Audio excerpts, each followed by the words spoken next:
नमस्कार दोस्तों, स्वागत है आप सभी को फिर से एक न्यू वीडियो में। यदि आप चैनल पर नए हो तो चैनल को सब्सक्राइब करिए, बगल वाला जो घंटा का निशान है उसे भी दबा दीजिए। तो चलिए दोस्तों, आज का वीडियो शुरू करते हैं। और इस समय की सबसे ब्रेकिंग न्यूज आपसे बता दूं कि विवेक पटेल स्वयं शिल्पी राज से गए हैं मिलने के लिए और बोले हैं विवेक पटेल कि शिल्पी मेरे साथ चलो और मेरे साथ ही रहो और जितनी भी एल्बम सॉन्ग करना है सब मेरे साथ ही करो। तो इसी बात पर शिल्पी राज बोले हैं कि नहीं, विवेक जो मेरे साथ और तुम्हारे साथ जो बीच संबंध था वो संबंध बिल्कुल टूट चुका है और मैं तुम्हारे साथ रहना नहीं चाहती हूँ। इस समय के डेट में मैं विजय चौहान के साथ रहना पसंद करती हूँ। इसी बात पर विवेक पटेल बोले हैं कि शिल्पी राज, अगर तुम मेरे साथ नहीं चलती हो तो मैं एक छोटा सा जो वीडियो रखा हूँ वो वीडियो जा रहा हूँ वायरल करने, इससे बहुत ज़्यादा तुम्हें भोजपुरी इंडस्ट्री में बदनामी होगा। इसी बात पर शिल्पी राज बोली है कि तुम ऐसा कभी मत करना, क्योंकि अगर मेरा बदनामी होगा तो तुम्हारा भी बहुत ज़्यादा बदनामी होने वाला है।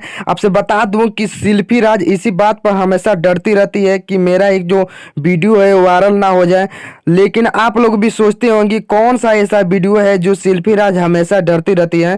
तो बताऊं कि देखिए, अगर कोई भी लड़की एक लड़के के साथ 7 साल रहती है तो समझ सकते हैं कौन सा वीडियो बन सकता है और कौन वीडियो वायरल हो सकता है। इसी बात पर आप लोग चैनल को सब्सक्राइब करिए और बगल वाला जो घंटा का निशान उसे भी दबा दीजिए ऐसे ही लेटेस्ट न्यूज पाने के लिए।